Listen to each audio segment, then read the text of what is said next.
off with their heads.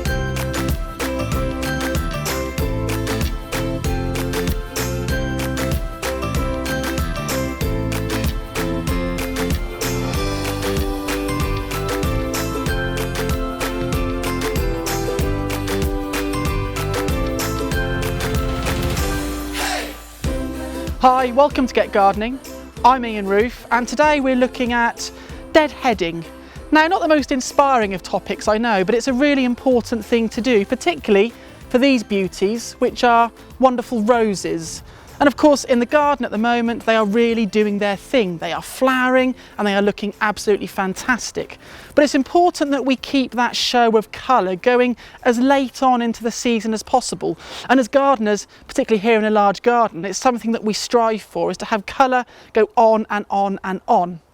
Now, this plant here is a lovely Old English rose. It's a David Austin variety.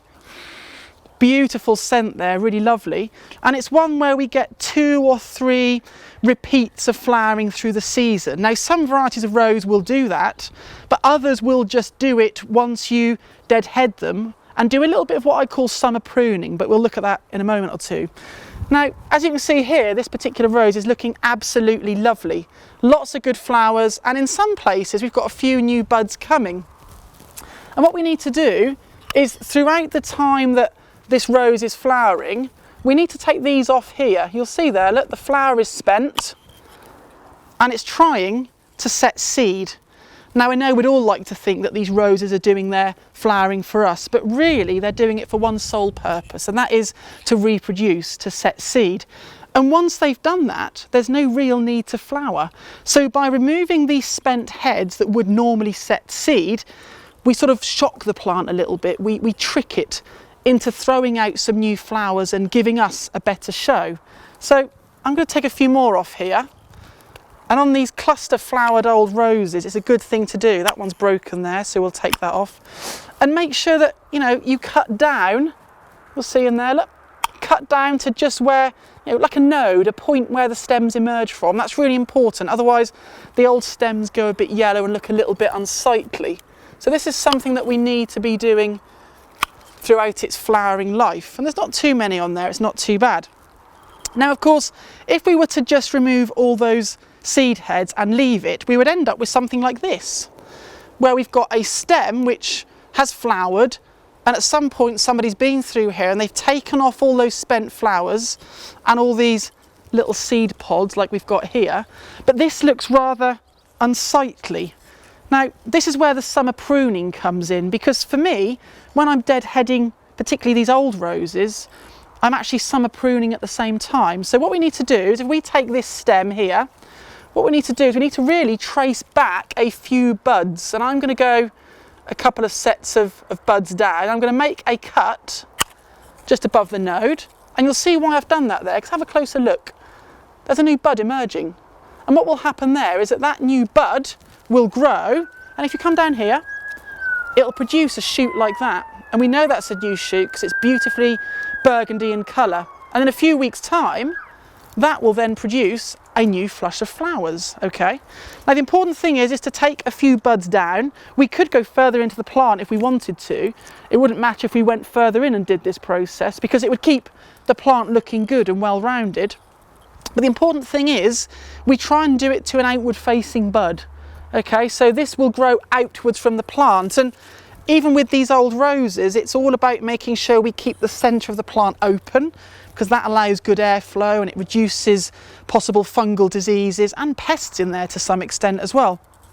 And for me, I always try and sort of cut into the plant and keep it looking tidy. So this shoot here, I'm going to take that lower down to that point there, just above a node again, remember, because the node is where any dieback will stop. There's a little layer of cells will be produced in there, and it stops any dieback going into the plant. Now, this rose is looking pretty good. We've got a little bit of black spot on here, but you know, we'd expect that on some roses. We're now into nearly the middle of August now, and I've got a shoot coming out there, but it's growing inwards, so I'm going to take down a bit lower and an outward facing bud.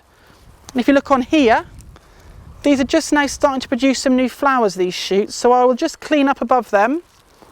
And you'll see where that sits, that will sort of grow out this way, so it's not going to fill the centre of the plant in. Let's come forward a bit more. What have we got here? Another shoot in there. So we'll trim that out as well. And this is a little bit precarious here. It's not going to produce a flower. So if I look round here, there should be an outward facing bud just under there. So we'll trim that and we'll get a shoot which will come out there and fill in that gap. So as you can see, we're really doing a little bit of summer pruning. And if you do that with all your roses in the garden at this time of year, you'll find you'll get another flush of flowers, and there's even a chance you can do it even later in the season and get even more blooms, taking us right the way through till the first frost and keeping the garden looking absolutely fantastic. Another plant which really benefits from deadheading at this time of year is the good old Dahlia.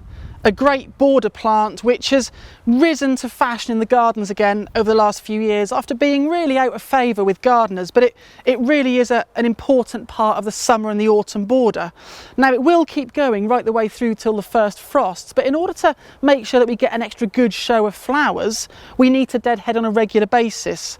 Now the problem can arise when looking to see, well, which are the spent buds and which are the new buds that are coming. So come and have a look and I'll show you. You can see these ones here that are slightly pointed there, and they are the flowers which have finished. So they will now be forming seed, all gooey in there and horrible, but they'll be forming seed in there, and they're the ones that we want to actually get rid of. And then these ones here, those two there, look, you'll see them, slightly more rounded, slightly more bulbous. And they are the new flowers which are coming. So they will give us our flowers in the next few weeks. Now the important thing as well is to make sure that we take these spent ones off, okay? And yet again, we're trimming down, you see that? See how I've done that? Just above a node, just where a flower is coming from. And then these can just get put in the compost bin and they'll make great compost. So it can be quite a time-consuming job, because for stems like this, you've got to trace them right the way back to the base again, where there's another node. Remember, a node is where a leaf or a stem emerges from. And here at East Ruston it takes quite a long time to do it, because we have lots of beds of dahlia seedlings. We have dahlias up by the house in the old walled garden. We have them everywhere at this time of year because they are such fantastic plants. But it really is a good job to do, and in your own garden I really encourage you to do it 2 or 3 times a week, and you'll find that your dahlias just flower and flower right the way through till late October, early November. They really will benefit from it. Another plant which is really